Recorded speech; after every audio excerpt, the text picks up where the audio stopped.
ዝሙት ቀላል አይደለም። ሐቂቃ ቀላል የሚባል ነገር አይደለም። አንድ ሰው ዝሙት ሲያደርግ ያን ዝሙት እህቱ ላይ እንዳደረገ፣ አክስቱ ላይ እንዳደረገ፣ እናቱ ላይ እንዳደረገ ይቁጠር። ምክንያቱም ብድር ነው። ኢማሙ ሻፊዒ ረሂመሁላሁ ተዓላ እንደሚሉት ኢነ ዚና ደይኑን ኢዛ አቅረድተሁ ካነ አልወፋ ሚን አህሊ በይቲከ ፈዕለሚ መን የዝኒ ፊ ቀውሚን ቢአልፈይ ዲርሃሚ ፊ አህሊሂ ዩዝና ቢሩብዒ ዲርሃሚ መን የዝኒ ዩዝነ ቢሂ ወለው ቢጅዳሪሂ ኢን ኩንተ ያ ሃዛ ለቢበን ፈፍሃሚ። ሱብሓነላህ። እነ ዚና ደይኑን ዚና ዝሙት ብድር ነው። ኢዛ አቅረድተሁ ካበደርከው አንተ ያንን ዝሙት ከፈጸምከው ካነል ወፋ ይህ ብድር ይሆናል የምትሞላው የምትከፍለው ብድር ሚን አህሊ በይቲከ ፈዕለሚ ከቤትህ ነው። እህትህ ነው በእህቶች ላይ የማትወድህን፣ በእናትህ ላይ ቢደረግ የማትወደውን፣ በአክስትህ ላይ ቢደረግ የማትወደውን፣ በሚስትህ ላይ ቢደረግ የማትወደውን ነገር በሌሎችህ ላይ አድርገሃል። እህት አላት፣ ወንድም አላት። መየዝኒ ፊ ቀውሚን ቢአልፈይ ድርሃሚን አሉ።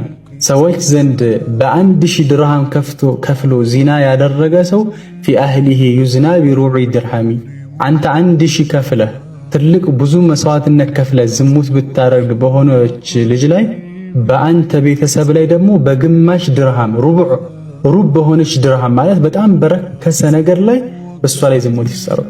طيب اذا ለዛ እኮ ነው ኢማም አህመድ ፊ ሙስነድ ቢኢስናድ ሰሒህ طيب አቢ ኡማመህ አልባሂሊ ረዲየላሁ ዐንሁ ባስተላለፈው ሐዲስ ላይ የሆነ ወጣት ወደ ረሱል ዓለይሂ ሰላቱ ወሰላም መጣና ያ ረሱላህ ኢዘሊ ቢዚና አላቸው። አላሁ አንቱ የአላህ መልእክተኛ ዚናን ፍቀዱልኝ አላቸው። እንደው ዚና ይፍቀዱልኝ አላቸው። ወጣት ነው።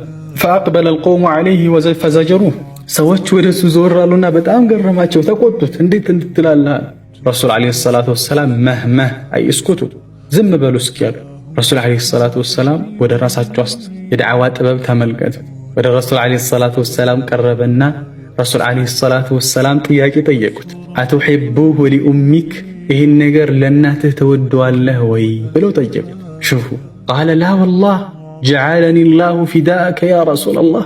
ኧረ በፍጹም ለእናቴ አልወደውም፣ አላህ ለአንቱ ፊዳ ያርገኝ አንቱ የአላህ መልእክተኛ አላቸው። ቃለ ረሱል ዓለይሂ ሰላቱ ወሰላም ወለናሱ ዩሒቡነሁ ሊኡመሃቲ ሰዎችም እኮ ለእናታቸው ታዲያ ይወዱት። አፈቱሒቡሁ ሊብነቲክ ረሱል አሁንም ቀጠሉና ይህንን ዝሙት ለልጅህ ትወዳለህ በልጅ ላይ ቢደረግ? ቃለ ላ ወላሂ ያ ረሱለላህ ጀዓለኒ ላሁ ፊዳክ አላህ ለአንቱ ፊዳ ያርገኝ አንቱ የአላህ መልእክተኛ አልወድም። ቃለ ወለናሱ ዩሒቡነሁም ሊበናቲሂም አፈቱሒቡሁ ሊኡኽቲክ ለእህትህ ተወደዋለህ? ጠየቁ። ለአክስትህ እያሉ ረሱል ዓለይሂ ሰላቱ ወሰላም ጠየቁት። ثم وضع يده عليه ረሱል ዓለይሂ ሰላቱ ወሰላም እጃቸውን እሱ ላይ ያስቀመጡና اللهم اغفر ذنبه وطهر قلبه وحصن فرجه ብለው ዱዓ አደረጉለት።